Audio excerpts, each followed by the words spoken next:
When someone attacks you, verbally, emotionally, socially, the world expects you to fight back instantly, to defend yourself, to raise your voice, to show you're hurt.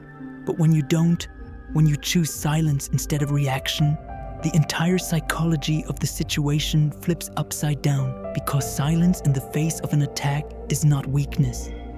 It's a direct psychological disruption that destabilizes the aggressor, confuses the audience, and exposes the attacker more than your words ever could. Humans are wired to expect emotional responses. Anger feeds them, fear motivates them, reaction validates them. So when you give them nothing, no expression, no defense, no emotional leak, they are forced to confront their own behavior in the mirror of your stillness. And that mirror shows them their insecurity louder than anything you could say. Your silence forces them into a psychological vacuum where their brain begins overthinking. Did I go too far? Why isn't he reacting? What is he planning? Is he angry? Is he unaffected? Is he waiting?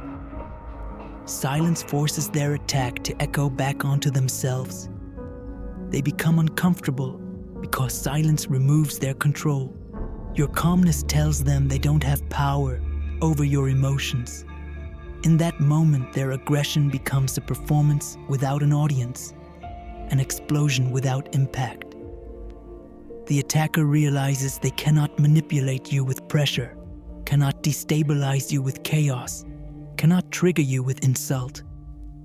While they show their emotions publicly, you show nothing. And the one who shows nothing appears stronger, deeper, more dangerous. Silence makes you unpredictable because no one can measure your intention, your threshold, your next move. Silence is not surrender. It is psychological superiority disguised as stillness. And when used during attack, it turns the attacker into the exposed one, and you into the unmovable force who cannot be shaken. Silence during an attack works because it weaponizes the attacker's own psychology against them. The more emotional they become, the more powerful your calmness seems. And the more you stay still, the more chaotic they appear, because silence magnifies contrast. It shows who is in control and who is controlled. When someone attacks you, they expect to dictate the emotional tone of the interaction. They want to lead with aggression and force you into reaction. But your silence rejects their leadership and silently says, "I do not follow your emotional direction." This destroys their emotional rhythm.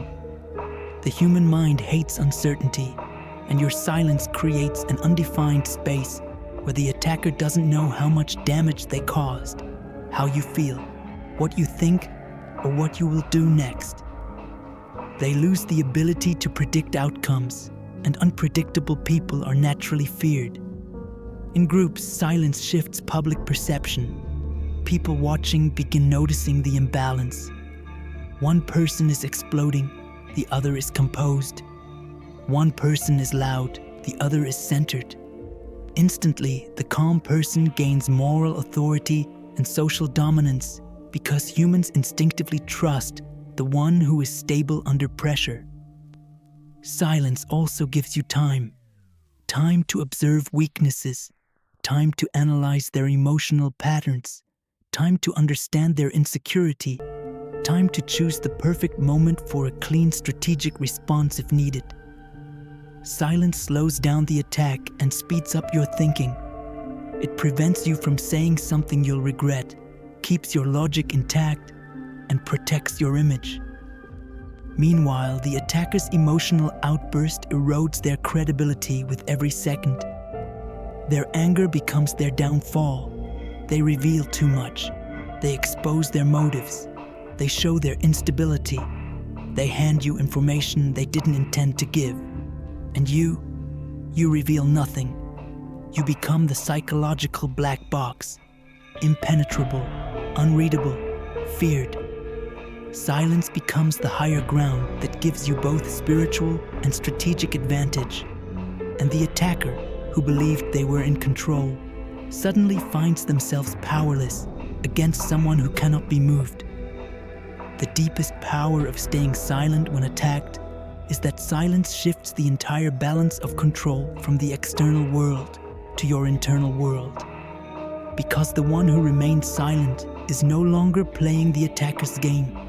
He is playing his own, and his game is about dominance through restraint, discipline, and mystery. Silence is the ultimate test. It shows whether you are driven by impulse or guided by wisdom. When you choose silence, you are telling the world, I am not ruled by emotion, I am ruled by intention. And intention is where real power lives. Silence gives you mastery over your identity because the attacker cannot define you, cannot shape your image, cannot force your character, cannot pin a narrative on you. You choose who you are by choosing when and if you speak. Silence is also psychological punishment. The attacker starts feeling the weight of their own actions, replaying their words, doubting their choices, fearing the consequences, because your lack of reaction implies you have the control to respond at a time and method of your choosing. Silence plants a seed of fear. What will he do? What does this mean? Did I mess up? This fear never appears when you react instantly. Calm silence also builds your reputation over time. People begin seeing you as the one who cannot be provoked, who cannot be manipulated, who cannot be broken. You become the stable presence in unstable situations, the still mind in a storm, the one who walks away with dignity while others lose themselves. And the truth is, people don't fear loudness, they fear restraint. Loud men are predictable, calm men are not. Loud men explode, calm men decide. Loud men expose themselves, calm men reveal nothing. And a person who reveals nothing is the most dangerous person in the room. Silence does not mean defeat. Silence means mastery. Silence does not mean weakness. Silence means control. Silence does not mean you accepted the attack. Silence means the attack didn't reach you. And the world naturally fears the person who cannot be shaken, cannot be provoked, and cannot be emotionally controlled. That is the dark psychology of staying silent when attacked. You win without fighting, you dominate without aggression, and you rise without moving. Because the strongest presence in the room is always the one who doesn't need to raise their voice to be felt.